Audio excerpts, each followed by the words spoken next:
From zero to the zenith. From breaking the shackles of colonialism to an audacious mission to Mars. A nation racing to become a 5 trillion economy. One that the world acknowledges. That is India. This 75-year journey of the world's largest and most vibrant democracy was made possible by the freedom movement that reached its goal on the 15th August 1947 and shall forever echo through time. आज जो हम स्वतंत्र भारत में सांस ले रहे हैं उसके पीछे आज नमन करने का ये पर्व है। Each year on 15th of August, the eyes of the nation are transfixed on the Red Fort, the ramparts of which are a powerful symbol of free India.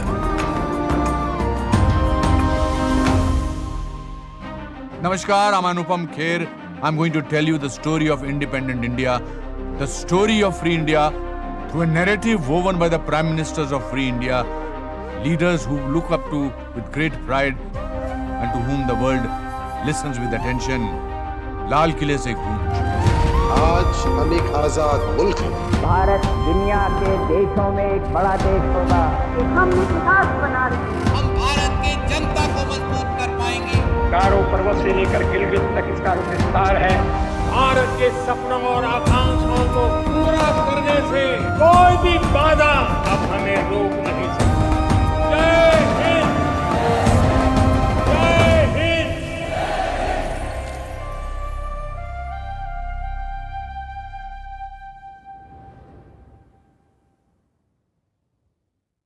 Friends, what does Independence Day mean to us today? Perhaps for some it's a holiday. For kids it may be the school parade. And for others it's a fleeting thought that the country got freedom today. But when I was born in this country, India had already breathed free for 8 years. So I can safely say that independent India and I shared our childhood and youth. Maybe that's why this day is so special in my life. Where we are today is an edifice that pays homage to the proud history of the Prime Ministers of independent India.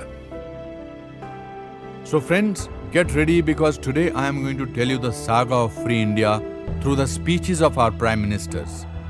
How their 75 Independence Day speeches have culminated into a grand celebration of our freedom.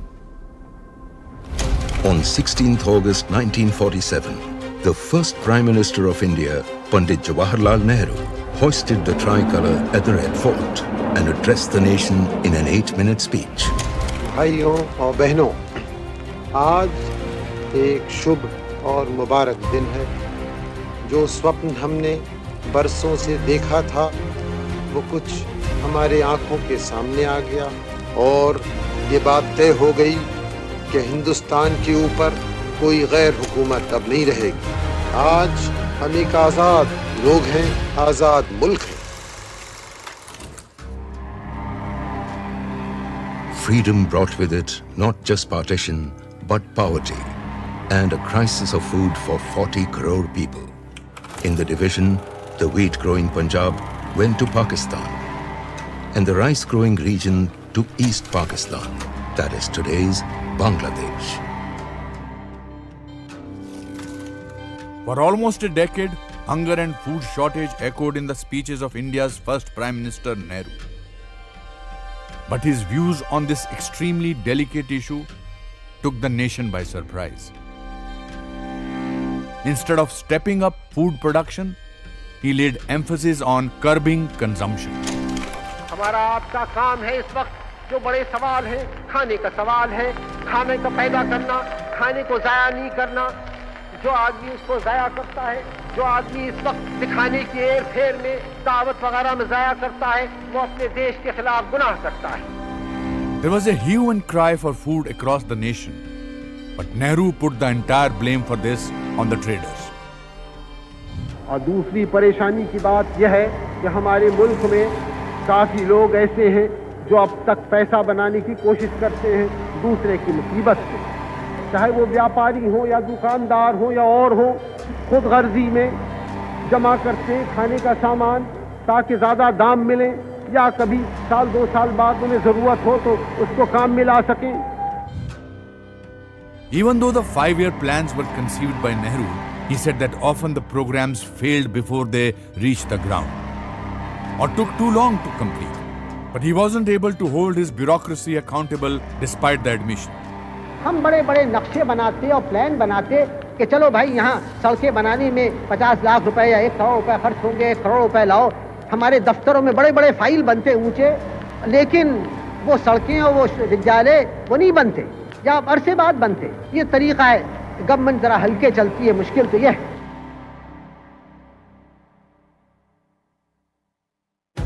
Nehru sat in this room often late into the night in quiet contemplation. For the country, he chose the socialist model of mixed economy.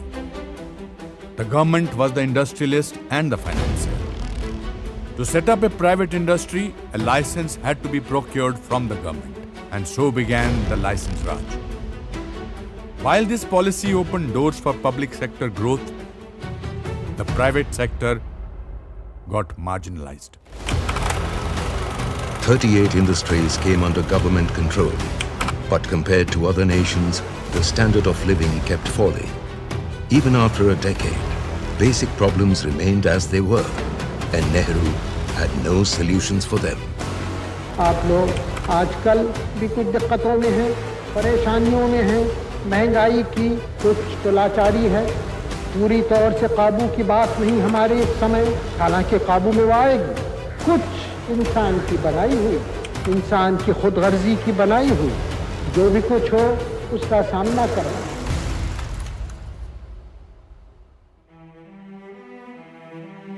Nehru viewed businessmen with suspicion. He enforced many laws that stifled entrepreneurs.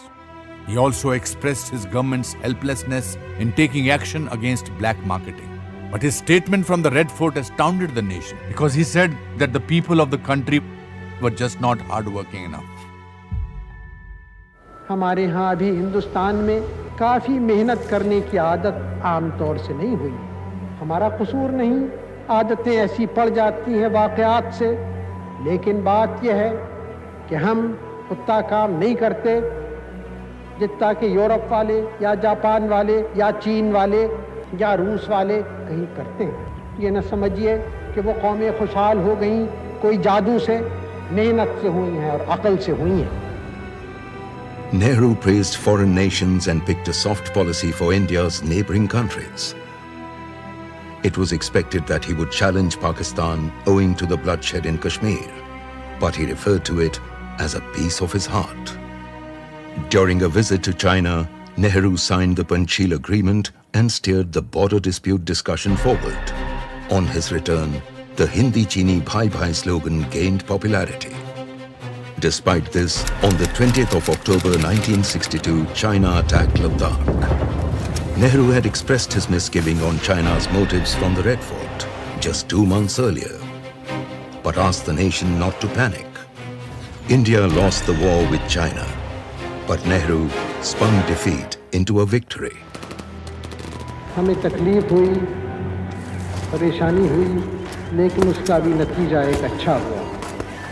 वो ये कि उसने हमें इस गफलत से निकाला और सारे मुल्क में नई हवा छिड़ी और लोग तैयार होने लगे और हर तरफ एक जोश था और एक कुर्बानी की जाती थी. The war saw 1,500 soldiers martyred and an equal number injured. But to everyone's surprise, Nehru did not even mention their martyrdom from the Red Fort.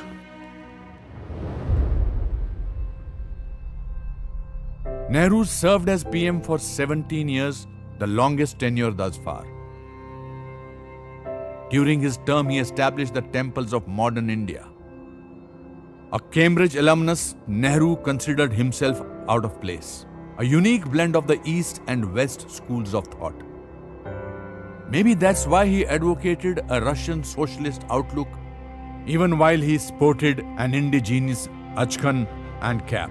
and was probably the reason why he has as many admirers as critics. On the 27th of May 1964, India's first Prime Minister died suddenly.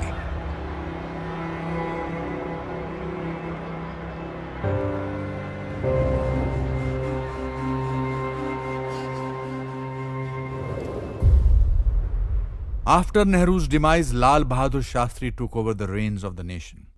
Shastri was convinced that we needed to move away from centralized schemes and price control.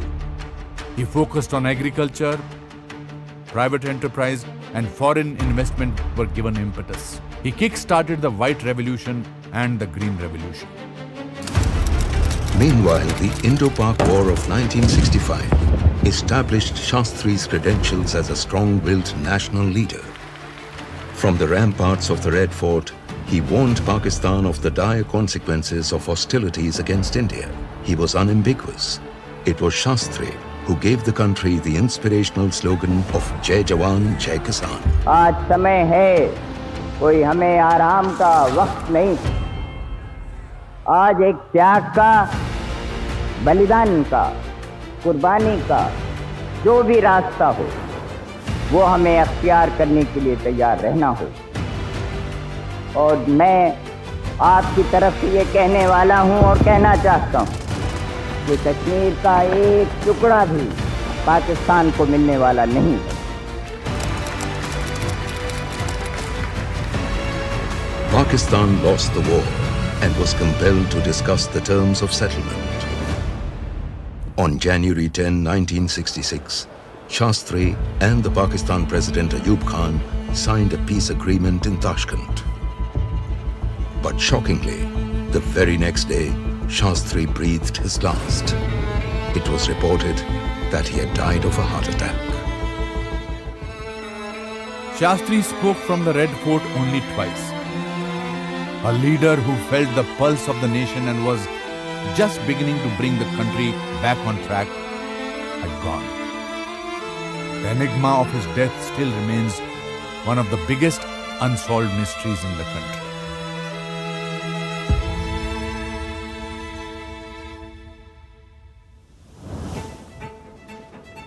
The history of independent India took a new turn.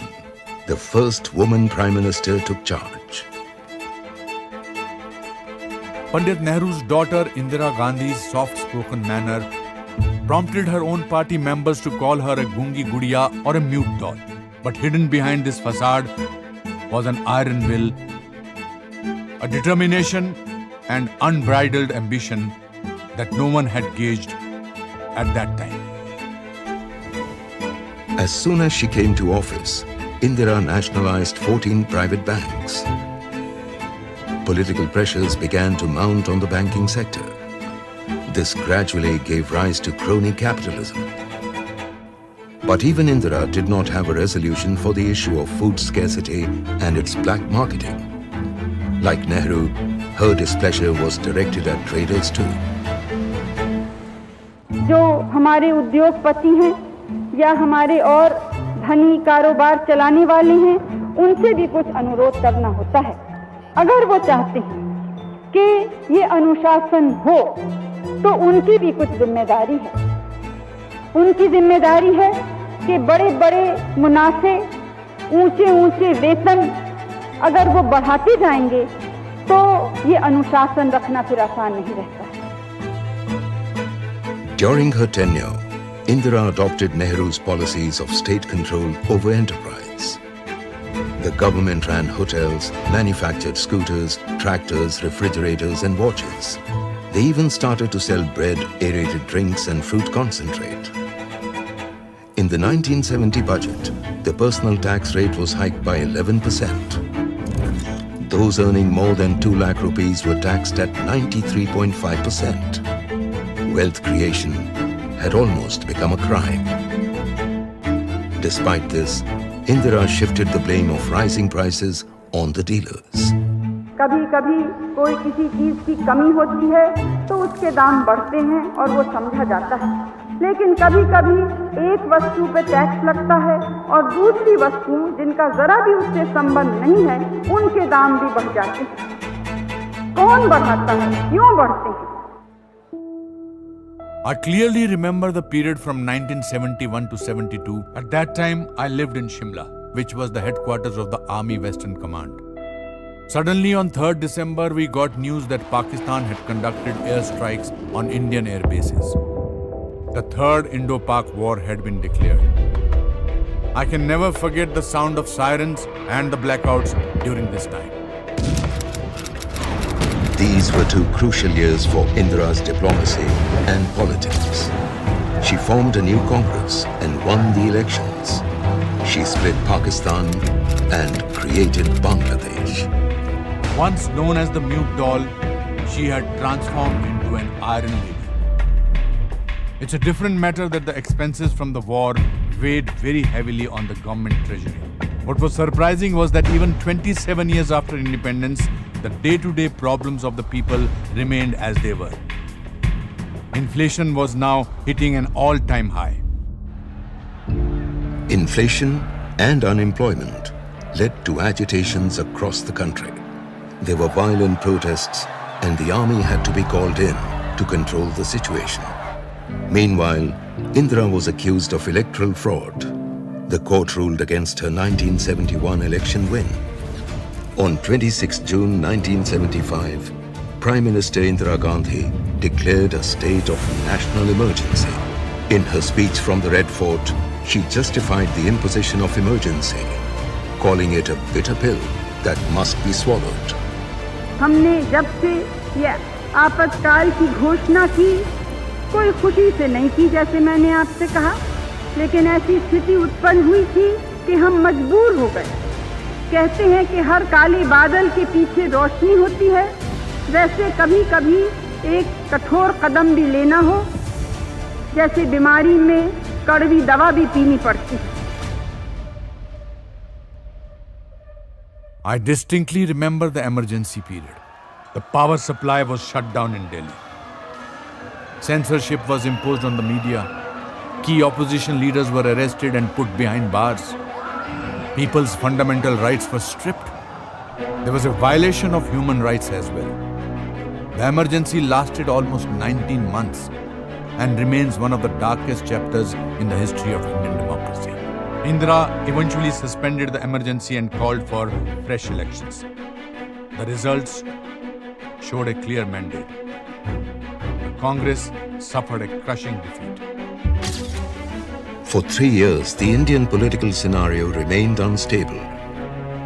The country saw two prime ministers in this period. In 1977, Morarji Ranchhodji Desai was sworn into office. He became the first non-Congress Prime Minister of independent India to unfurl the national flag at Red Fort. Within no time, a tussle ensued within his party and the Morarji government collapsed. With Indira's support, Charan Singh took charge, but his government did not last long either. In 1980, Indira Gandhi returned to power. At this time, the Khalistan movement in Punjab was at its peak. Separatist Jarnail Singh Bhindranwale was demanding Khalistan a separate Sikh country. Bhindranwale, along with armed comrades, invaded and captured the Golden Temple of Amritsar. To drive the separatists out of the Golden Temple, Indira launched Operation Blue Star, ordering military action. Parts of the temple suffered heavy damage, and 450 people died. This angered the Sikh community a great deal. On 31st October 1984, the country saw the ugly face of terrorism. In her own home at 1 Safdarjung Road, Indira Gandhi's security guards, Beyant Singh and Satwant Singh, opened fire, unleashing a barrage of bullets. India lost yet another Prime Minister.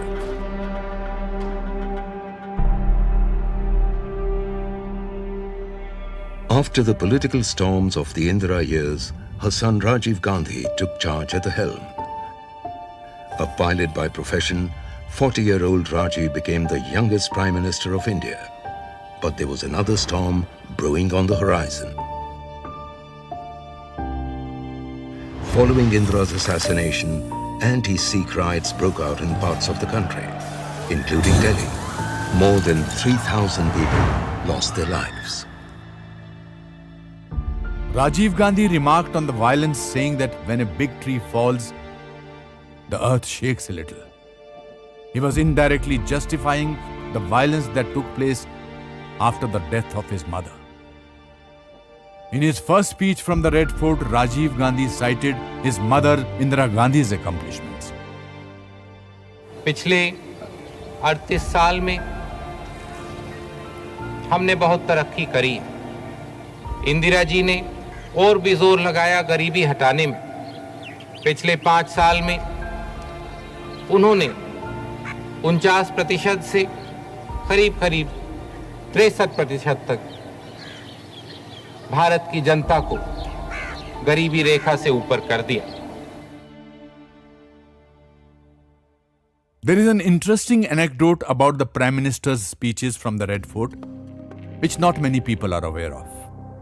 Until 1986, Prime Ministers had never read out a written speech. They would refer to key points they noted on paper. But in his 1986 speech, Rajiv Gandhi referred to Independence Day as Republic Day.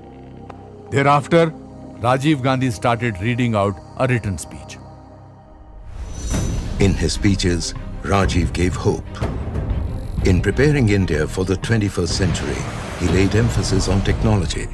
For the first time, telecom, automobiles, computers, television received attention, and technical jobs were created. He also took steps to curb the rampant corruption in the country. Owing to this, the media gave him the title of Mr. Clean. But alas, Mr. Clean himself was charged with corruption.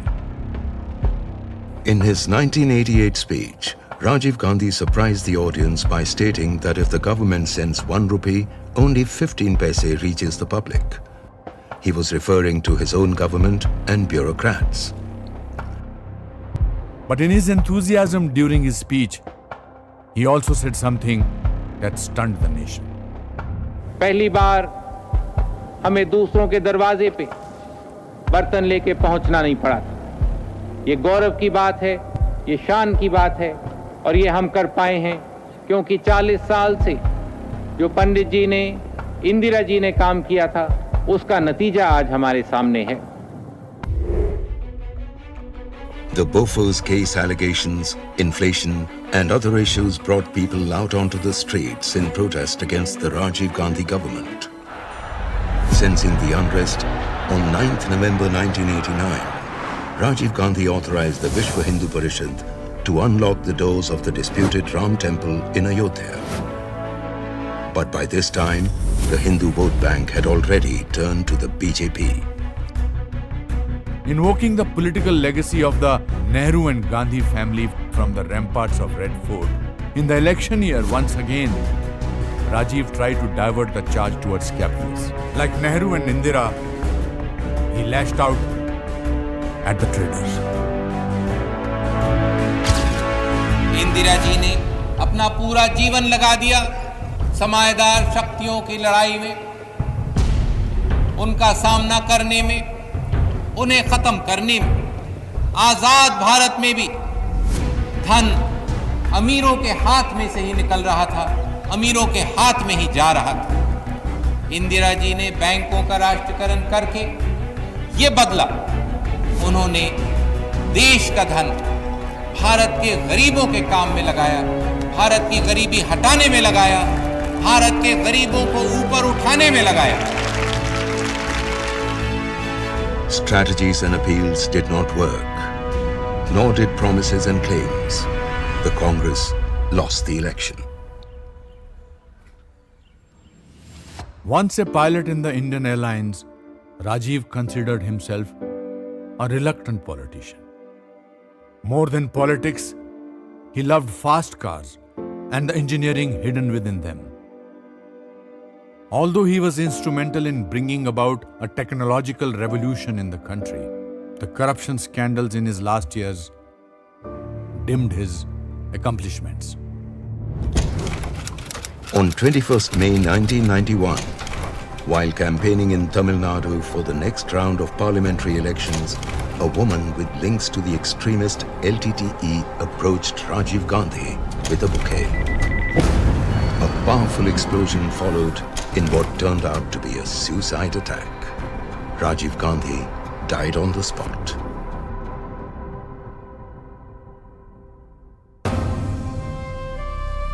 In its 44 years of independence, two powerful national leaders had been assassinated. These brutal incidents sent the country into a state of political trauma. But once again, the political landscape of India saw the rise of a new Prime Minister, one who made corruption a matter of national politics. Raja Vishwanath Pratap Singh, or VP Singh of Manda, gathered a majority by forming a united front comprising the left and right. He became the 7th Prime Minister of India. In his 1990 speech, VP Singh talked about implementing the recommendations of the Mandal Commission report. In addition to the SC/ST, a new category, that is other backward classes or OBC, was created. As a result, reservations totaled 49.5%. Across the country, youth protests broke out. Many students even committed suicide. The agitation against the Mandal Commission recommendations shook the government and altered the political status quo. Barely a month later, senior BJP leader L.K. Advani commenced his historic Rath Yatra from Somnath in Gujarat to the Ram Temple. This was Advani's Kamandal in response to VP Singh's Mandal. VP Singh's coalition government did not last long. With the support of the Congress, Chandrasekhar became the next Prime Minister. Within 7 months, the Congress withdrew its support and the government collapsed. When the next Prime Minister took over the reins, the country was in financial turmoil. The first Prime Minister from South India, P.V. Narasimha Rao, had a huge challenge ahead of him. By this time, the heat from the Ram Mandir movement had won BJP 120 seats. In response to Advani's Rath Yatra, Prime Minister Rao in his 1992 speech made a commitment from the Red Fort that took the country by surprise. हमारी ये इच्छा है, हमारी ये नीति है कि वहाँ मंदिर बने, भव्य मंदिर बने, लेकिन मस्जिद न टूटे। ये हमारा फॉर्मूला है, ये हमारा निश्चय है और ये हमारा फैसला है। 6th December 1992 marked the most crucial event in Rao's tenure. Hindu organizations including the Vishwa Hindu Parishad and the Sant Samaj demolished the disputed Babri Masjid structure. Communal violence broke out across the country. And in March 1993, Mumbai was jolted by 12 serial bombings. The entire country was in shock. Pakistan-based most wanted terrorist Dawood Ibrahim had organized these attacks. At the same time in Kashmir, Pakistan with the help of ISI and Kashmiri separatists was aiding terrorist infiltration into the valley. The Kashmiri Hindus and the government machinery became the target of a proxy war. Kashmiri Pandits had to leave everything behind and live outside the valley as refugees with no choice. हमें आगे बहुत कुछ करना है कश्मीर के सिलसिले में, और जो पाकिस्तान एक तरफ प्रचार करता है कि ह्यूमन राइट्स का वहाँ वायलेशन हो रहा है, मानवीय अधिकारों का उल्लंघन हो रहा है। अभी 2 दिन पहले वहाँ के आतंकवादियों ने एक बस को बीच में रोका और उसमें 16-17 आदमियों को उतारकर उन लोगों को गोली मार दी। इनके गोली के जो शिकार हुए, क्या उनके मानवीय अधिकार नहीं है? उनको जिंदा रहने का हक नहीं है? ये केवल इन्हीं आतंकवादियों को है। Prime Minister Rao admitted that in Kashmir the Hindus were being targeted and tormented, but took no concrete steps to prevent it. Today, when Kashmir Files is in the news, it's important to mention that there was a section of people, and still is, that are not ready to accept the that there was violence against the Kashmiri Pandits. The Narasimha Rao government gave the country's economy a new dimension. Nehru's mixed economy was transformed into an open market system. License Raj came to an end and foreign direct investment opened up. However, Rao's achievements during his tenure in office were obscured by many scandals. The 5,000 crore stock market scam, along with many other scams, were laid bare, and under Rao's leadership, the Congress lost elections. From 1996 to 1998, the United Front's coalition politics again pushed the country towards instability. H.D. Devagowda and then I.K. Gujral served as prime ministers in quick succession. Within 3 years, 2 United Front governments fell, and once more, the Lok Sabha was dissolved. Yet again, another round of mid-term elections followed. On the political horizon of the country, Atal emerged next. It was Atal Bihari Vajpayee's personality and charisma that to form the BJP government, he garnered the support of 24 parties. It was Vajpayee's dynamic leadership that held them all together to run the NDA government. The Vajpayee government entry was also rather explosive. In May 1998, the world shook as India conducted 5 underground nuclear tests in Rajasthan's Pokhran. The tests established India as a nuclear power. But in his first speech from the Red Fort, Vajpayee said something that had never been said before. 25 वर्ष पूर्व श्रीमती इंदिरा गांधी ने जिस कार्य की नींव रखी थी, मैंने उस पर इमारत खड़ा करने का प्रयास किया है. Validating his statesmanship, Vajpayee attributed this landmark achievement to the foundation laid by the Prime Minister of the opposition party. In the same speech, Vajpayee bluntly told Pakistan that the border of India extends to POK, meaning Pakistan-occupied Kashmir. Ladakh से लेकर निकोबार तक फैला हुआ है ये देश. गारो पर्वत से लेकर गिलगित तक इसका विस्तार है. ये एक प्राचीन देश है. इसकी सभ्यता और संस्कृति 5000 वर्ष से भी अधिक पुरानी है. Along with chiding Pakistan, Prime Minister Vajpayee made a grand diplomatic gesture. On 19th of February 1999, a bus service was launched between Delhi and Lahore. Vajpayee himself took the bus across the border. He was received by Pakistan Prime Minister Nawaz Sharif. To resolve the Kashmir dispute and other matters with Pakistan, the Lahore Declaration was signed. Just 2 months later, in the Kargil sector of Jammu and Kashmir, the Pakistani army infiltrated and captured the area.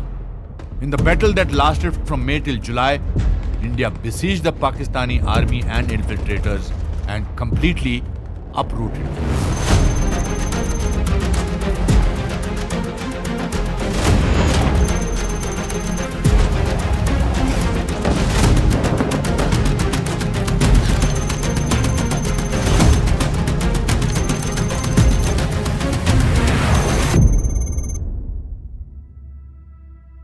In the final days of the government, Vajpayee was under a lot of pressure from supporting parties.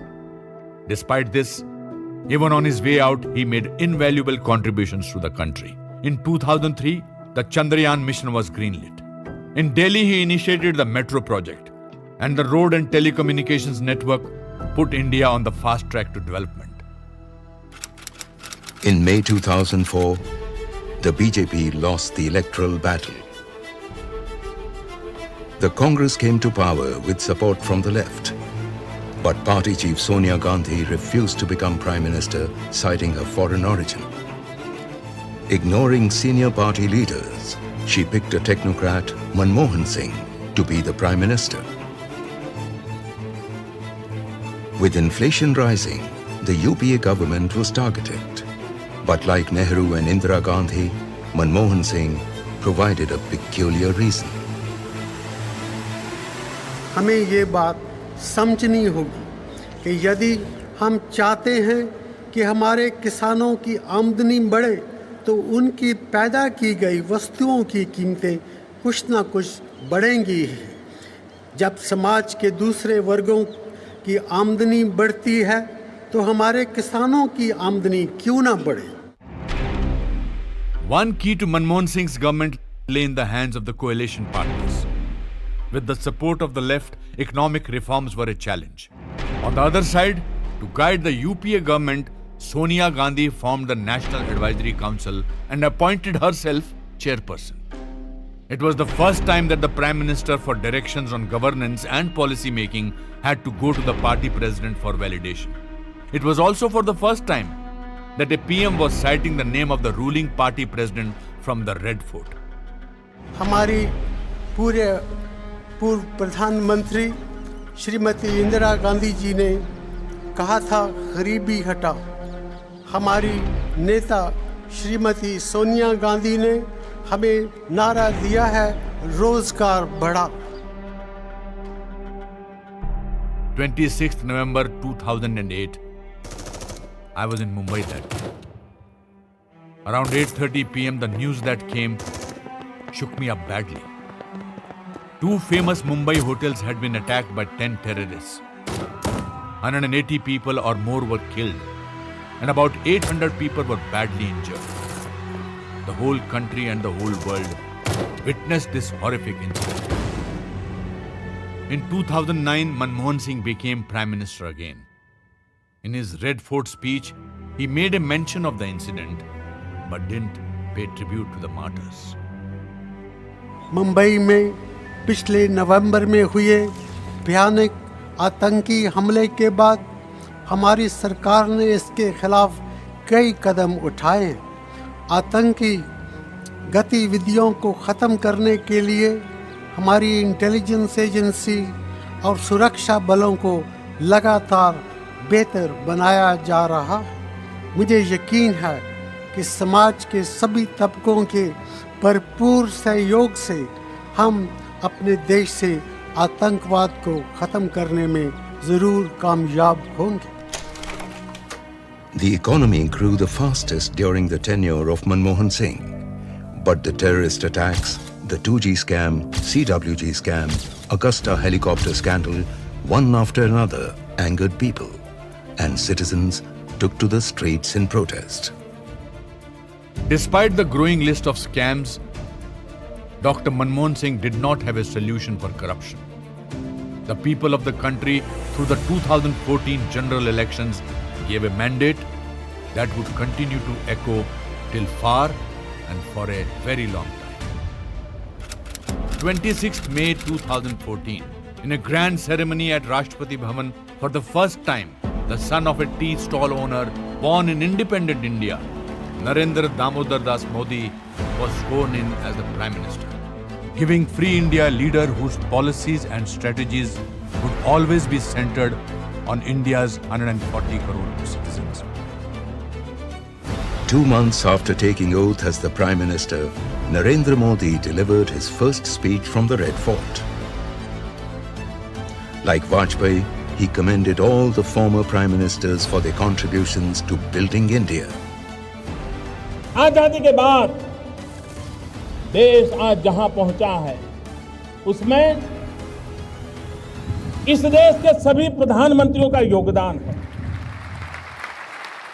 On Mahatma Gandhi's 150th birth anniversary, PM Modi launched the world's largest sanitization program in the country. The cleanliness campaign became a mission for PM Modi, the likes of which had never been seen before. He took the broom in his own hands to clean up and began a mass movement. A believer in practice before you preach, Narendra Modi's actions aimed to empower people on the bottom rung of society, those who had no bank account. He declared that he would go beyond promises and focus on implementation. कौन सरकार होगी जो योजना नहीं बनाती होगी? हर कोई बनाते हैं। कौन सरकार होती है जो घोषणाएं नहीं करती? हर कोई करती है। कौन सरकार होती है जो उद्घाटन के दिए न जलाती हो, फीता न काटती हो? सब कोई करते हैं। लेकिन कसौटी इस बात पे होती है कि हम जिन बातों को करते हैं उसको पूरा करते हैं कि नहीं करते। Modi set up the SIT to recover black money stashed overseas. Schemes like Make in India, Startup India, and Digital India were promoted. These reforms were steps taken to eradicate corruption. Next, his focus shifted to an area that had been long ignored: the empowerment and upliftment of women. LPG के gas connection गरीब परिवारों को देने का हमने बीड़ा उठाया है।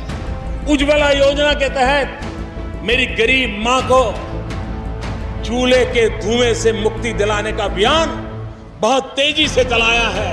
और बेटी बचाओ बेटी पढ़ाओ में हमने जो इनिशिएटिव लिए उसमें अभी भी मुझे समाज के सहयोग की आवश्यकता है। घर में एक महिला भी अगर शिक्षित है, शारीरिक रूप से सशक्त है, आर्थिक रूप से स्वतंत्र है, एक महिला गरीब से गरीब परिवार को भी गरीबी से बाहर निकालने की ताकत रखती है।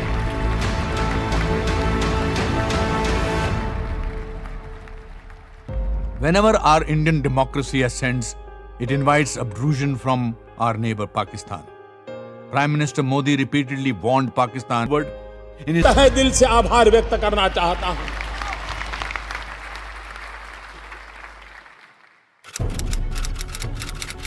18 September 2016, an Indian army camp in the Uri sector of Jammu and Kashmir was attacked by Pakistan-based terrorists. 19 Indian soldiers were martyred. Just 10 days later, Modi sent a strong military response. Indian special forces entered POK and destroyed the training camps of the terrorists.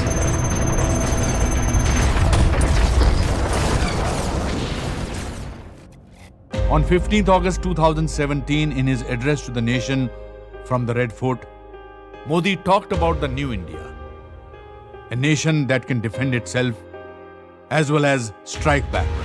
हमारा देश, हमारी सेनाएं, हमारे वीर पुरुष, उन्होंने जब जब मौका आया है अपना कर्तव्य दिखाया, अपना सामर्थ्य दिखाया है।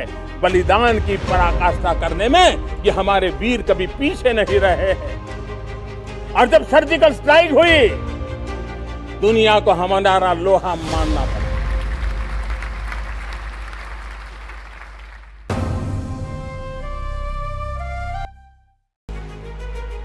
In 2016, Prime Minister Modi made another historic move. This time, he organized a surgical strike on the nation's black money.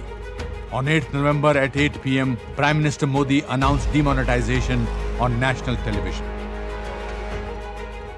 500 and 1,000 rupee currency notes became worthless overnight. Surprisingly, even the most senior ministers in his cabinet had no inkling of this move. In 2017, the Modi government formulated the strategy for ease of doing business and implemented a single tax system, namely GST. In 2018, the world's biggest healthcare scheme, Ayushman Bharat, was launched, providing free health insurance cover of up to 5 lakh rupees to 50 crore poor. 14th February 2019, I was leaving from Dehradun after wrapping a film shoot when we got news of another act by Pakistan. On the Jammu-Srinagar National Highway, in Pulwama, a CRPF convoy was attacked with a vehicle carrying RDX. In this suicide attack, 40 of our brave soldiers were martyred. Jaish-e-Mohammed, a terrorist organization operating from Pakistan, claimed responsibility for the attack. Modi gave the military establishment a free hand to respond suitably. On 26th February, Indian Air Force fighter jets carried out airstrikes, destroying terror camps situated in Balakot, Pakistan. Prime Minister Modi, in the first 5 years of his tenure, demonstrated to the world that India was firmly on the path of nationalism. In the 2019 elections, India reposed faith in Modi's leadership again. and the BJP formed the government with absolute majority. Narendra Modi took oath as the Prime Minister for the second term. In their second term, the Modi government made history. In Parliament, they passed a resolution to repeal Section 370 that gave special status to Jammu and Kashmir. In the history of India, for the first time, the tricolour soared from the Kashmir Legislative Assembly to Lal Chowk. जो काम पिछले 70 साल में नहीं हुआ, नई सरकार बनने के बाद 70 दिन के भीतर आर्टिकल 370 और 35A को हटाने का काम भारत की दोनों सदनों ने, राज्यसभा और लोकसभा ने 2/3 बहुमत से पारित कर और जम्मू कश्मीर और लद्दाख के नागरिकों की आशा आकांक्षा पूरी हो, ये हम सबका दायित्व है।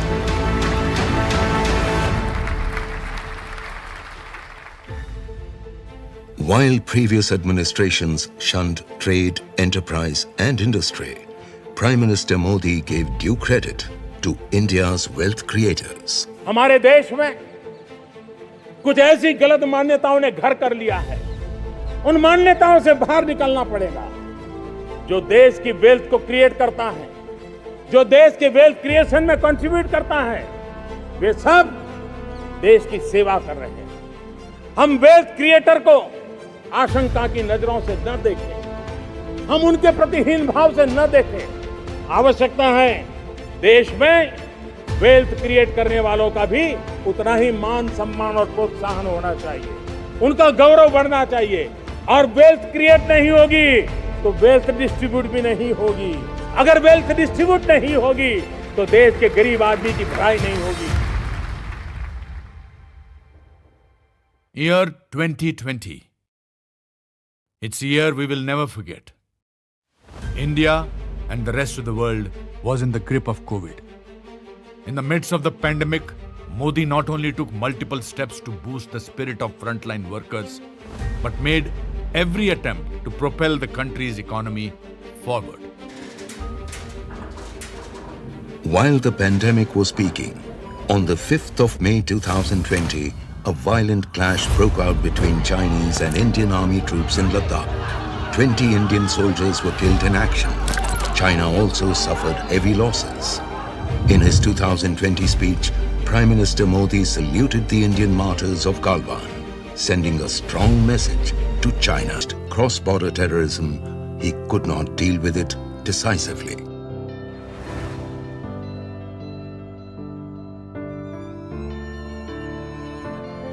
Manmohan Singh was acclaimed as a thinker and scholar. Yet, his speeches lacked inspiration and insight, and sounded bureaucratic.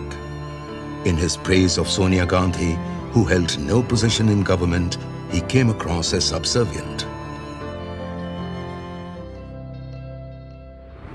Vajpayee powered reforms across sectors and recognized people's role in preserving democracy. Both he and Modi graciously acknowledged the contributions of their predecessors. Prime Minister Modi's speeches are inspiring and motivational. He uses the platform to announce new initiatives with specific targets pegged to national challenges.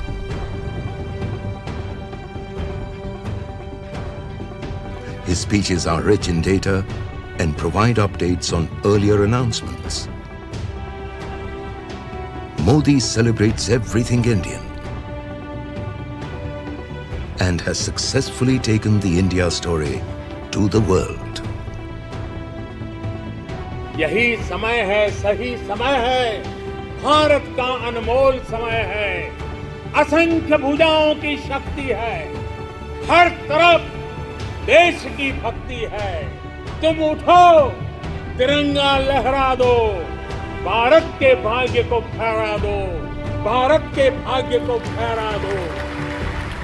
Today, the entire world is ready to give us the status of Vishwa Guru. None of this would be possible if our freedom fighters had not fought for our independence. We salute them all who fought for our right to breathe in a free India. Namaskar and Jai Hind.